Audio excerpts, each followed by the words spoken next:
Hello friends नमस्कार। आउ गोटे न्यू रेसिपी वीडियो रे आपण मानकु मु स्वागत करूची। तो चलंतु वर्तमान मु आजी भेंडी रो खटा तैयारी करिवि।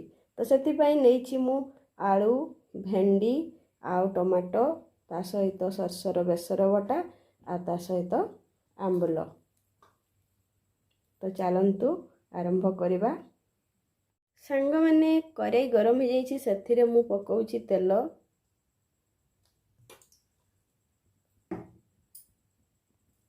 तापरे मु सेठी भेंडी पकाई करी फ्राई कर देबी। सेथिरे मु लूण पकाई दे करी याकु भलो भाबरे भाजी देबी। सांग माने किछि समय भाजी हला परे देखंतु तार कलर भी चेंज हो जाइछि। एंती तार नाळ अंशटा चली जाऊ सेथिरे मु ऐड कली हळदी। वर्तमान मोर अधा फ्राई हेबा उपरे तापरे मु याकू गोटे अलगा जगार काढ़ी देबी। देखंतु कि सुंदर देखा जाउछि। धीरे धीरे भाजीबा पई हेबो। तो सांग माने आउ थरे मु करेई बसई करी तेल पकई देइछि। तेल गरम हो जाइछि। तो वर्तमान मु पकईबी मसला बेसर बटा सरसो आउ अल्प जीरा देकी लंका देकी करिछि। आजी होउछि आजी सोमवार सेति पई मु सादा कर देइछि। रसुण प्याज देई नै। तो आपण माने रसुण प्याज देई देले आहुरी बढ़िया टेस्ट लागबो।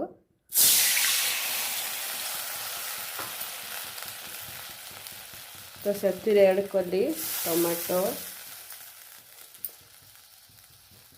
सेति ऐड कली आंबुल तापर ऐड कली स्वाद अनुसार लूण एवं हळदी।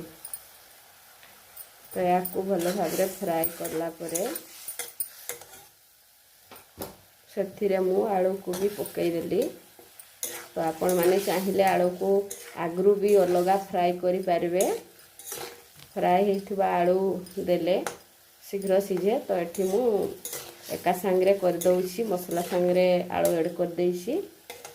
तापरे आकु मु किछि समय ढंकई देबी मसलाटा फ्राई हो जाऊ भलो भाबरे।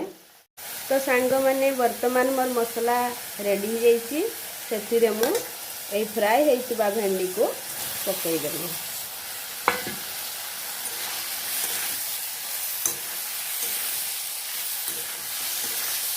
2-3 मिनिट याकू फ्राई करबा पाई पड़बो। तापरे सेथिरे मु पानी दे देबी।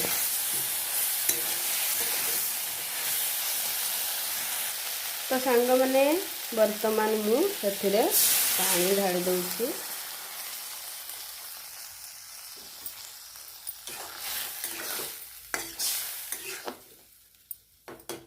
तो एगुडा फुटी गला परे भेंडी खटा तैयारी होबो। तो वर्तमान मोर प्रस्तुत हो सारी देखि पारुथिबे भेंडी रो खटा। तो आशा करुछि भिडियोटी भल लागुथिबो। जेहेतु खटा थिले भात सांगरे शीघ्र शीघ्र भात खाई हुए। तो भिडियोटी भल लागुथिले भिडियो को गोटे लाइक आ चैनल को सब्सक्राइब करिवे। रहिली नमस्कार।